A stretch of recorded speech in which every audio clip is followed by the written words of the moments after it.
ಪ್ರಿಯ ವೀಕ್ಷಕರೇ ಸ್ವಾಗತ. ಬೆಕ್ಕು ಅಶುಭ ಯಾಕೆ ಗೊತ್ತಾ? ಬೆಕ್ಕು ಕೂಡ ದೇವರ ವಾಹನ. ಯಾವುದು ಆ ದೇವರು? ಆದರೂ ಕೂಡ ಬೆಕ್ಕಿಗೆ ಯಾಕಿಲ್ಲ ಪೂಜೆ? ಈ ಎಲ್ಲ ವಿಚಾರಗಳನ್ನು ಈ ವಿಡಿಯೋದಲ್ಲಿ ತಿಳಿಯುವ ಪ್ರಯತ್ನ ಮಾಡೋಣ. ಗೆಳೆಯರೇ, ನಾವು ಸಾಮಾನ್ಯವಾಗಿ ಬೆಕ್ಕನ್ನು ಮನೆಯಲ್ಲಿ ಸಾಕಿ ಸಲಹುವುದನ್ನು ನೋಡಿರುತ್ತೇವೆ. ಅದರಂತೆ ಬಹುತೇಕ ಅಂಗಡಿಗಳಲ್ಲಿ, ಗೋಡನ್ಗಳಲ್ಲಿ ಬೆಕ್ಕುಗಳನ್ನು ಸಾಕಿರ್ತಾರೆ. ಯಾಕಂದರೆ ದಾಸ್ತಾನುಗಳನ್ನು ಇಲಿಗಳಿಂದ ರಕ್ಷಣೆ ಮಾಡೋದಕ್ಕಾಗಿ ಈ ಬೆಕ್ಕುಗಳನ್ನು ಸಾಕ್ತಾರೆ. ಬೆಕ್ಕು ಪ್ರಯೋಜನಕಾರಿ ಹೊರತು ಯಾವುದೇ ತೊಂದರೆ ಮಾಡೋ ಅಂಥದ್ದಲ್ಲ. ಆದರೆ ಯಾಕೋ ಏನೋ ಈ ಬೆಕ್ಕು ನಾವು ಸಂಚರಿಸೋ ರಸ್ತೆ ನಡುವೆ ಹಾದು ಹೋಗ್ಬಿಟ್ರೆ ಸಾಕು, ಅದನ್ನ ಅಶುಭ ಅಪಶಕುನ ಎಂದೇ ಹೇಳಲಾಗುತ್ತೆ. ಇದನ್ನ ಮೂಢನಂಬಿಕೆ ಅನ್ಬೇಕು, ವೈಚಾರಿಕತೆಯ ಕೊರತೆ ಅನ್ಬೇಕು, ಇಂದಿಗೂ ಬಹುತೇಕರಿಗೆ ಗೊಂದಲವಾಗಿದೆ. ಅಸಲಿಗೆ ಬೆಕ್ಕನ್ನ ಅಮಂಗಳವೆಂದೇ ನಂಬಲಾಗಿದೆ. ಅಷ್ಟಕ್ಕೂ ಈ ಬೆಕ್ಕಿಗೆ ಈ ಸ್ಥಿತಿ ಬರಲು ಕಾರಣ ಏನು ಅಂತ ತಿಳಿಯೋದಾದ್ರೆ, ನಮ್ಮ ಹಿಂದೂ ಧರ್ಮದಲ್ಲಿ ದೇವಾನು ದೇವತೆಗಳನ್ನ ಮಾತ್ರವಲ್ಲ, ಅವರ ವಾಹನಕ್ಕೂ ಕೂಡ ಪೂಜೆ ಸಲ್ಲಿಸಲಾಗುತ್ತೆ. ಪ್ರತಿಯೊಬ್ಬ ದೇವರಿಗೂ ಕೂಡ ಒಂದೊಂದು ವಾಹನವಿರುತ್ತೆ. ಗಣೇಶ ಇಲಿಯ ಮೇಲೆ ಸವಾರ ಮಾಡಿದ್ರೆ, ಈಶ್ವರ ನಂದಿಯನ್ನ ತನ್ನ ವಾಹನವನ್ನಾಗಿ ಮಾಡಿಕೊಂಡಿದ್ದಾನೆ. ಇದೇ ರೀತಿ ಎಲ್ಲಾ ದೇವನು ದೇವತೆಗಳು ಪಕ್ಷಿ ಹಾಗೂ ಪ್ರಾಣಿಗಳನ್ನ ತಮ್ಮ ವಾಹನವನ್ನಾಗಿ ಮಾಡಿಕೊಂಡಿದ್ದಾರೆ. ಆದರೆ ಮನೆಯಲ್ಲಿ ಸಾಕುವ ಬೆಕ್ಕಿಗೆ ಮಾತ್ರ ದೇವರ ವಾಹನವಾಗುವ ಭಾಗ್ಯವಿಲ್ಲ. ಬೆಕ್ಕು ಯಾವುದೇ ದೇವರ ವಾಹನವನ್ನಾಗಿ ಪೂಜಿಸಲ್ಪಡುವುದಿಲ್ಲ. ಬೆಕ್ಕನ್ನ ಅಶುಭವೆಂದೇ ಪರಿಗಣಿಸಲಾಗುತ್ತೆ. ಕೆಲ ದೇಶಗಳಲ್ಲಿ ಅವರ ವಿಚಾರ, ಆಚಾರ, ಸಂಸ್ಕೃತಿಯಲ್ಲಿ ಬೆಕ್ಕನ್ನ ಶುಭವೆಂದು ನಂಬಲಾಗಿದೆ. ಆದರೆ ನಮ್ಮಲ್ಲಿ ಮನೆಯಲ್ಲಿ ಬೆಕ್ಕನ್ನ ಸಾಕಿದ್ರೂ ಕೂಡ ಬೆಕ್ಕನ್ನ ಮಂಗಳಕರವೆಂದು ಪರಿಗಣಿಸಲಾಗಿಲ್ಲ. ಬೆಕ್ಕು ಯಾವುದೇ ದೇವರು ಅಥವಾ ದೇವತೆಯ ವಾಹನವಲ್ಲ, ಅದು ಅಲಕ್ಷ್ಮಿಯ ವಾಹನ ಅಂತ ಹೇಳಲಾಗುತ್ತೆ.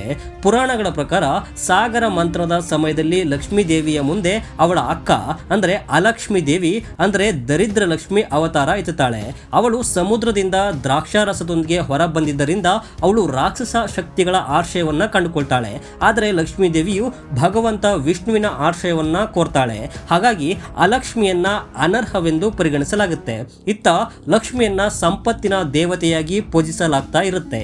ಅದೇ ಸಮಯದಲ್ಲಿ ಬೆಕ್ಕನ್ನ ಅಲಕ್ಷ್ಮಿಯ ವಾಹನವೆಂದು ಪರಿಗಣಿಸಲಾಗುತ್ತೆ. ಅದು ಯಾವುದೇ ದೇವತೆಯ ಸವಾರಿಯಾಗದಂತೆ ಶಾಪಕ್ಕೆ ಒಳಗಾಗುತ್ತೆ.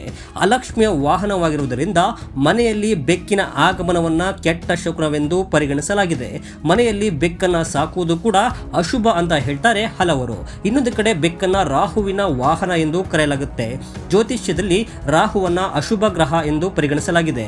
ರಾಹು ಯಾವಾಗಲೂ ಜೀವನದಲ್ಲಿ ಸಮಸ್ಯೆಗಳನ್ನ ತರ್ತಾನೆ.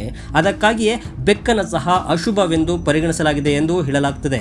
ರಾಹು ಯಾವಾಗಲೂ ನೆರಳು ಗ್ರಹಗಳು ಮತ್ತು ಅಸುರ ಶಕ್ತಿಗಳೊಂದಿಗೆ ಸಂಬಂಧ ಹೊಂದಿರ್ತಾನೆ. ರಾಹು ಸಮುದ್ರ ಮಂಥನದಲ್ಲಿ ಅಮೃತಕ್ಕಾಗಿ ದೇವಾನು ದೇವತೆಗಳು ಮತ್ತು ಅಸುರರ ನಡುವೆ ನಡೆದ ಹೋರಾಟದ ನಂತರ ಹುಟ್ಟುಕೊಳ್ತಾನೆ. ಆತನ ವಾಹನ ಬೆಕ್ಕಾಗಿರುವ ಕಾರಣ ಅದಕ್ಕೆ ಅಶುಭ ಎಂದು ಹಣಪಟ್ಟೆ ಕಟ್ಟಲಾಗಿದೆ. ರಾಹು ದುರ್ಘಟನೆಗಳಿಗೆ ಕಾರಣವಾಗ್ತಾನೆ. ಹಾಗಾಗಿಯೇ ಬೆಕ್ಕು ರಸ್ತೆ ದಾಟಿದ್ರೆ ಅದು ಅಶುಭವೆಂದು ಜನರು ನಂಬ್ತಾರೆ. ಇದರಿಂದ ದುರ್ಘಟನೆ ಸಂಭವಿಸಬಹುದು ಎಂದು ಜನರು ಭಯಗೊಳ್ತಾರೆ. ಕಪ್ಪು ಬಣ್ಣವನ್ನ ಶನಿ ಎಂದು ನಂಬಲಾಗಿದೆ. ಶನಿ ಕರ್ಮಕ್ಕೆ ತಕ್ಕಂತೆ ಶಿಕ್ಷೆ ನೀಡ್ತಾನೆ. ಇದೇ ಕಾರಣಕ್ಕೆ ಕಪ್ಪು ಬೆಕ್ಕನ್ನ ಮತ್ತಷ್ಟು ಅಶುಭವೆಂದು ಪರಿಗಣಿಸಲಾಗುತ್ತೆ. ಇಷ್ಟೇ ಅಲ್ಲ, ಬೆಕ್ಕು ಅಳುವುದು ಕೂಡ ಕೆಟ್ಟ ಶಕುನವೆಂದೇ ಪರಿಗಣಿಸಲಾಗಿದೆ. ಬೆಕ್ಕು ಎಲ್ಲೆಲ್ಲಿ ಅಳುತ್ತದೆಯೋ ಅಲ್ಲಿ ಯಾವುದೋ ಒಂದು ಅಶುಭ ಘಟನೆ ನಡೆಯುತ್ತೆ ಎಂದು ನಂಬಲಾಗಿದೆ. ಯಾವುದಾದರೂ ಶುಭ ಕಾರ್ಯಕ್ಕೆ ಹೊರಡುವಾಗ ಕೂಡ ಬೆಕ್ಕು ಕಣ್ಣಿಗೆ ಬಿದ್ದರೆ ಕೆಲಸದಲ್ಲಿ ಯಶಸ್ಸು ಸಿಗುವುದಿಲ್ಲ ಎಂದು ನಂಬಲಾಗಿದೆ. ಈ ಬಗ್ಗೆ ವಿಜ್ಞಾನದಲ್ಲಿ ಬೆಕ್ಕು ಅಶುಭ ಎನ್ನಲು ಯಾವುದೇ ಕಾರಣವಿಲ್ಲ. ನೈರ್ಮಲ್ಯದ ವಿಷಯದಲ್ಲಿ ಕೂಡ ಬೆಕ್ಕನ್ನ ದೂರವಿಡುವಂತೆ ಸಲಹೆ ನೀಡಲಾಗುತ್ತೆ. ಅದನ್ನು ಹೊರತುಪಡಿಸಿ ಬೇರೆ ಕಾರಣ ಇಲ್ಲ. ಬೆಕ್ಕು ಸಣ್ಣ ಪ್ರಾಣಿ ಮತ್ತು ಇಲಿಗಳನ್ನು ತಿನ್ನುತ್ತೆ. ಅವುಗಳ ಮೂಲಕ ರೋಗಗಳು ಹರಡುವ ಅಪಾಯ ಇರುತ್ತೆ. ಹಾಗಾಗಿ ಬೆಕ್ಕನ್ನ ಅನೈರ್ಮಲ್ಯ ಎಂದು ಪರಿಗಣಿಸಲಾಗಿದೆ. ಹೀಗೆ ಕೆಲವು ಪ್ರಾಯೋಗಿಕ ಕಾರಣಗಳಿಂದ ಬೆಕ್ಕನ್ನ ಅಲಕ್ಷ್ಯ ಮಾಡಲಾಗ್ತಾ ಇದೆ. ಬೆಕ್ಕು ಕೂಡ ದರಿದ್ರ ಲಕ್ಷ್ಮಿಯ ವಾಹನವಾಗಿದ್ದು ಅದಕ್ಕೂ ಕೂಡ ಒಂದು ರೀತಿಯಲ್ಲಿ ಸ್ಥಾನಮಾನ ಇದೆ ಎಂದು ಪುರಾಣಗಳಲ್ಲಿ ಹೇಳಲಾಗ್ತದೆ. ನೋಡಿದ್ರಲ್ಲ ವೀಕ್ಷಕರೇ, ಬೆಕ್ಕು ಅಶುಭ ಯಾಕೆ ಅನ್ನೋ ವಿಚಾರ ಸಂಗತಿಯನ್ನ. ಇನ್ನು ಈ ವಿಡಿಯೋ ನಿಮಗೆ ಇಷ್ಟ ಆಗಿದ್ರೆ ಲೈಕ್ ಕೊಟ್ಟು ಶೇರ್ ಮಾಡಿ. ಅದೇ ರೀತಿ ಈ ಸ್ಟೋರಿ ಬಗ್ಗೆ ನಿಮ್ಮ ಅನಿಸಿಕೆ, ಅಭಿಪ್ರಾಯಗಳನ್ನು ಕಾಮೆಂಟ್ ಮಾಡೋ ಮೂಲಕ ನಮಗೆ ತಿಳಿಸಬಹುದು. ಜೊತೆಗೆ ನಿಮಗೆ ಯಾವ ರೀತಿಯ ಹೆಚ್ಚು ಸ್ಟೋರೀಸ್ ಬೇಕು ಅನ್ನೋದನ್ನು ಕೂಡ ನಮಗೆ ತಿಳಿಸಬಹುದು. ಈ ವಿಡಿಯೋ ನೋಡಿದ್ದಕ್ಕಾಗಿ ಧನ್ಯವಾದಗಳು.